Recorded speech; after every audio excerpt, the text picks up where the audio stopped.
bien peut-être que le zazen ressemble à d'autres méditations.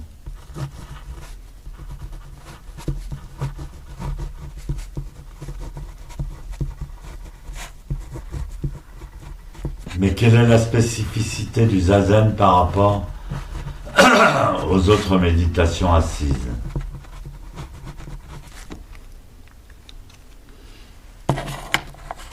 Quand j'ai visité le Japon avec Maître Deshimaru, on est allé dans de nombreux temples, et par exemple dans les temples Tendai,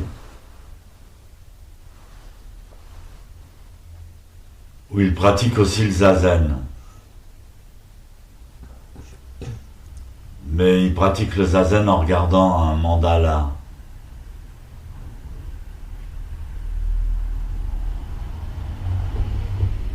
Alors la pratique du zazen en regardant un mandala, c'est peut-être très intéressant, mais ça n'est pas le zazen transmis, le pur zazen. Sensei nous expliquer ça.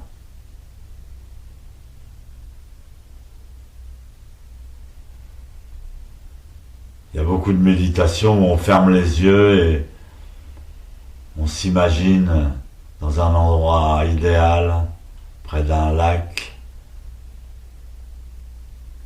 On ressent le bien-être, le calme. On ouvre son cœur, on est heureux. C'est certainement très efficace, mais ça n'est pas le zazen.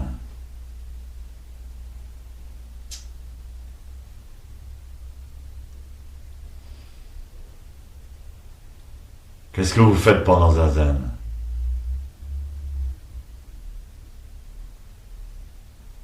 On fait rien.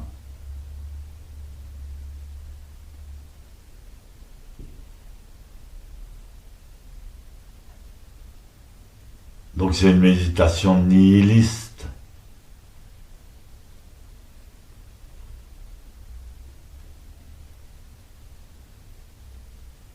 Pendant zazen, on ne fait pas rien,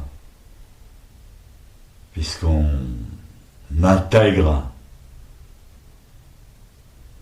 on fait vivre la posture du Bouddha.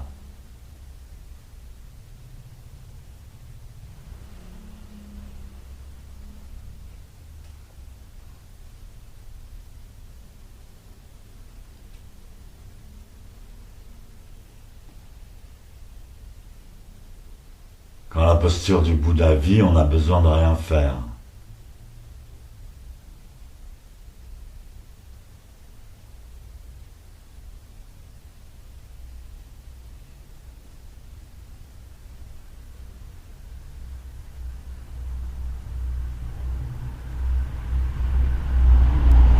L'attitude de l'esprit, en zazen, c'est l'attitude du corps lui-même.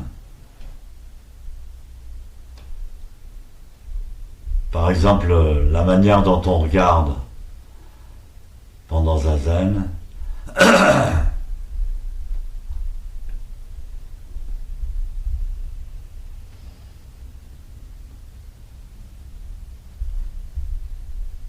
on ne doit pas fermer les yeux.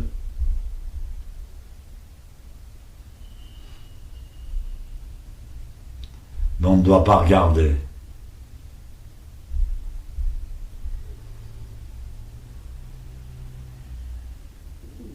On perçoit les objets, mais on ne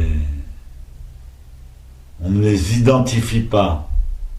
Dans le Zazen Shin, il y a marqué sans toucher l'objet.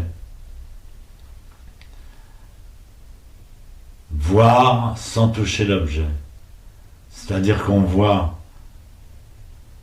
l'objet et en même temps on voit le non-objet.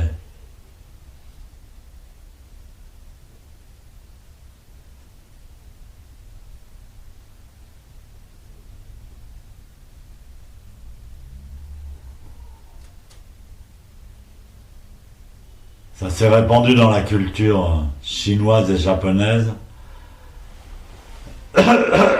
Pardon.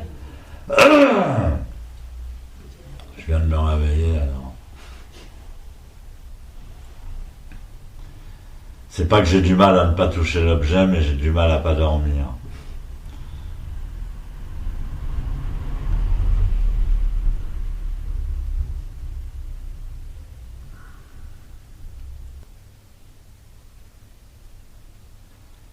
Donc j'en parlerai plus profondément dans le prochain coup de scène.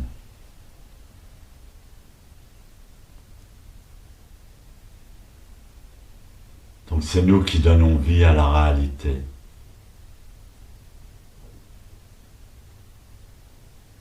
En la regardant, en la parlant, en la respirant, en la goûtant.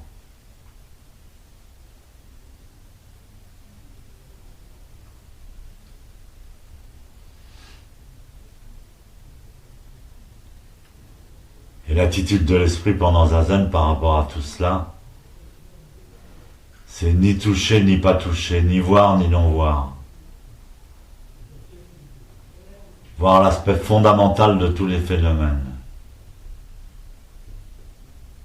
sans les regarder.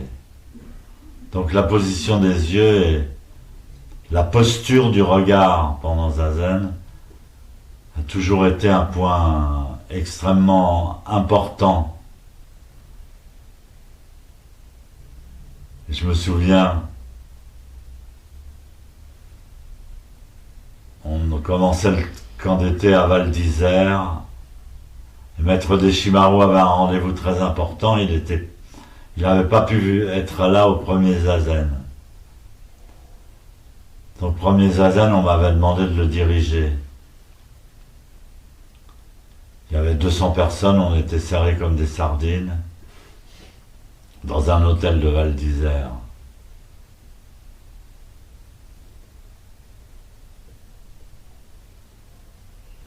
Et au Mondo, j'ai fait un Mondo, on m'a demandé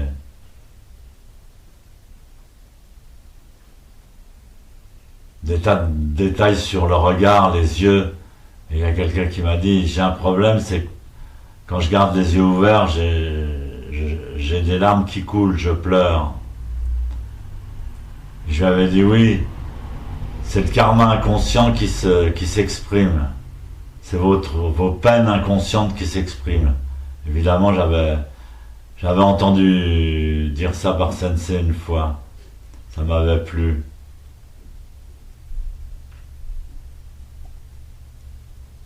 Quand Sensei est arrivé,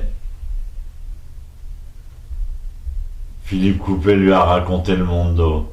Stéphane, il a raconté que si on avait les yeux qui pleuraient, c'est parce que c'est la tristesse inconsciente qui s'évacuait par les yeux.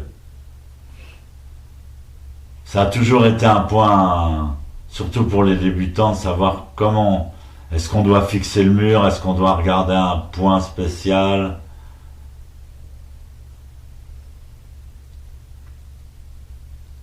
Est-ce qu'on doit fermer les yeux, est-ce qu'on doit les ouvrir?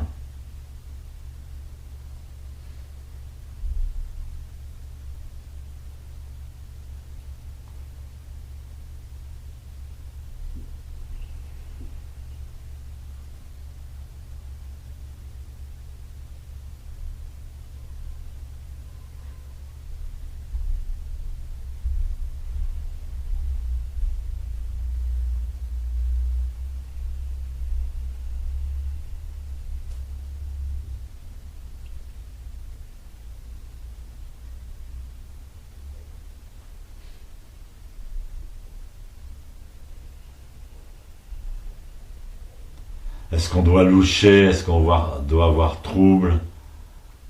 Est-ce qu'on doit regarder nettement les choses?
Kaijo.